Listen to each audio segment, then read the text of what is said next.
welcome to Monday Morning Detective, the podcast, and I'm your host, Gino Scala. Today is part 2 of my interview with Troy Hillman, the detective sergeant retired of the cold case squad in Phoenix, Arizona. And we'll be discussing several cases, but mostly about the canal murders. And here is part 2. Thank you. The original investigator, Russ Davis, he was phenomenal. He was a phenomenal detective, did a great job. Mike Meislich was a senior detective, did a great job. If they hadn't done, and I always say this, if they hadn't done what they did, and all the crime scene people and the photographers, and if that infrastructure was not in place, we couldn't have come in and done what we did. Right. So the squad comes in, and I understand a little bit how this works. Like you say, you have to review all the paperwork, and depending on the case, in this case, there were binders filled, and perhaps re-interview people. I'm sure that was part of the process, but I would imagine that the first thing you would look for is any evidence that did or could contain DNA, and start that process. Is that one of the first steps? Absolutely. And in fact, that was one of my team members. Her name was Kelly Merwin, and she was a DNA supervisor. And she remembered working this case kind of at the beginning of her career.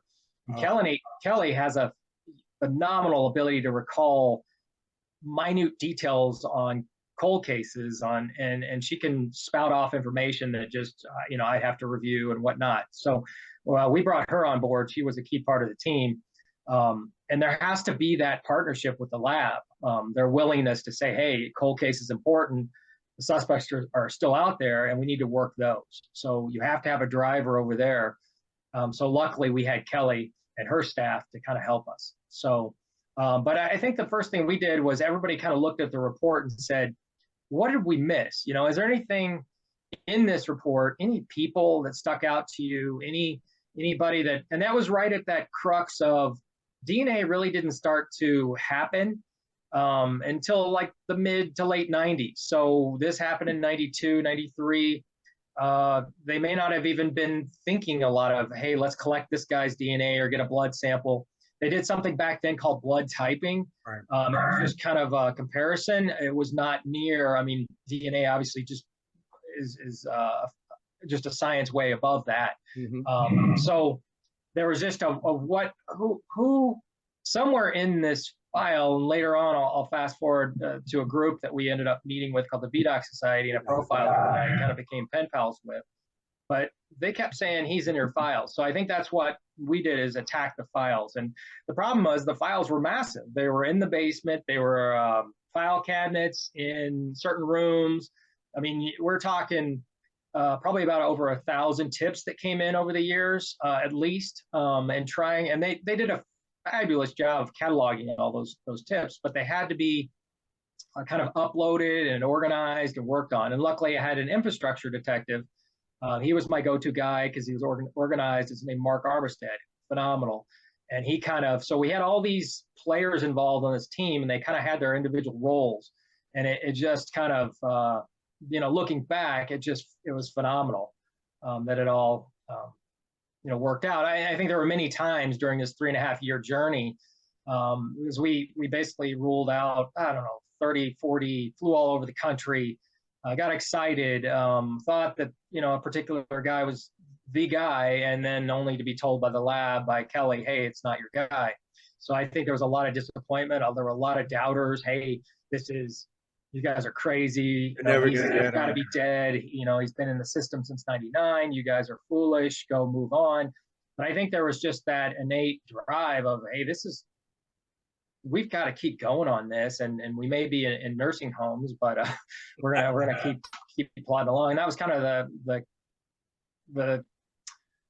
the message that I try to say is we don't give up. We just keep going. So Mark's his badge number, I believe, is 4592. Okay. And then he would have been in. There was another of his academy mates named William Shira. That's a huge contributor to the canal murders. Um, so those two were in the same academy class. So you were probably a little bit before them. Yes, I was 4158. And Okay, yeah. So yeah, they were 4,500 numbers. and now they're in zip codes, I understand. 5 digits. Yeah, it's It crazy. is incredible. It is incredible. Okay, so now I'm very curious about DNA because to me, that's, clearly it's the solution to many, many unsolved and even the questionable convictions that we have. And but do you have an idea exactly how much it costs to do DNA? I can't say. Over the years, there are quotes that they would throw out. There are even private labs that were accredited, because you have to go through a kind of an audit screening process with the private labs, and they're a little bit more expensive. But there is a tremendous backlog in the system, and I think that was probably one of my biggest frustrations Oh, is why don't we have a crime lab that is about twice or three times as big, with DNA analysts working on around the clock, absolutely. because it is, you are right, it is such a huge weapon against our suspects out there, and to really solve crime. So, but I'm now that I've kind of retired and become an advocate of cold case, I really would like to put pressure on leaders to say, hey, we need to fund these labs. We need to have a lot more DNA people, and nothing to denigrate the people that do latents and the fingerprint comparisons, and they do great work. But hands down, most of our cases during my tenure, and I think we were around so I served about 10 years in cold case altogether. Um, we probably solved, I think, around 80 to 100 cases, and a lot of those rotated around DNA.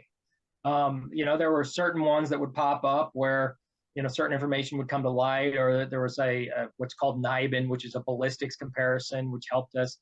There are other tools, but DNA is so important. And I just at the tail end of my tenure there in cold case, I had heard, and I can't confirm this, but that our crime lab was doing nothing really cold case related, and that really bothered me, because I think we owe it to the victims and their families to keep going. And if you have a bunch of gung ho cold case detectives and then feeding the lab, and then the lab's not doing anything with that DNA, or it's sitting for years and years, man, that just causes me a lot of heartburn. So, again, I'm not in a position to force Right. that, but any public leaders were listening to this and asking questions, yes, we need a lot more money and funding and people dedicated to DNA. Yeah. I got into, I did several podcasts on the Idaho murders. But I said they were going to put this DNA at the head of the line. And they did. And they got it within a couple of weeks. They obviously found it on the day of, and a couple of weeks later, they had an idea of who they were looking for, and all the other pieces fell into place. And like you said, they're not working on current cold cases because they're so backlogged with the current cases. They're not even cold yet. So you get a fresh homicide or a fresh rape or whatever. I don't even know if they, bother DNA with doing DNA backgrounds on a rape case anymore. I mean, it seems to be so much more towards the homicides or child crimes, perhaps. But they had that law that was passed that that backlog of rape kits it was, I think, signed and pushed by the governor in the state. It was a state law that they had to go back and process all the rape kits, and that helped big time. wow. Certainly there were some certain problems with it, because sometimes the detectives knew that it was the boyfriend, and didn't need to compare it. It really didn't need to be done. But again, you know, it's it's trying to get as much DNA and as many people into that system as possible legally. But And it's I recently did see somewhere on the internet that there was a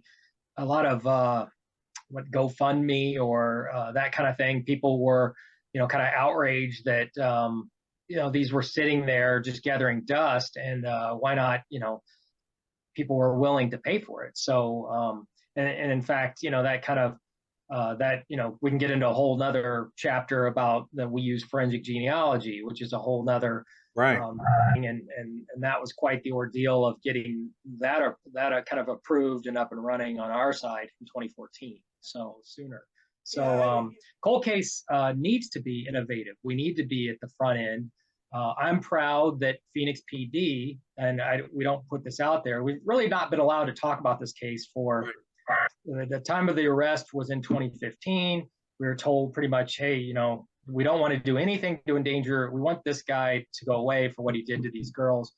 But there's been kind of a gag order of a sorts for 8 years to not talk about this case. And it's been hard to sit back because, not to brag, but we as an organization used forensic genealogy in 2014.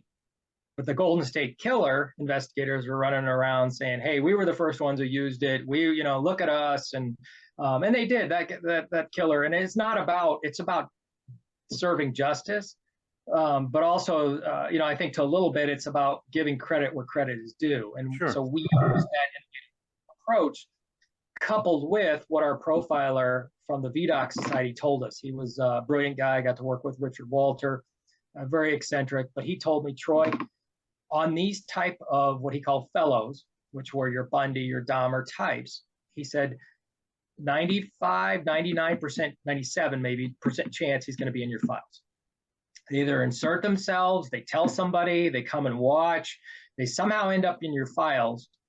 You need to scour your files. But again, like we alluded to earlier, there were thousands of files and boxes, file cabinets, and that kind of thing. So, but it ended up being spot on. The forensic genealogist and the he's in your files, those married up, and that's how he caught Brian Miller. Well, thank you for joining us and watching part 2 of my interview with cold case detective Troy Hillman.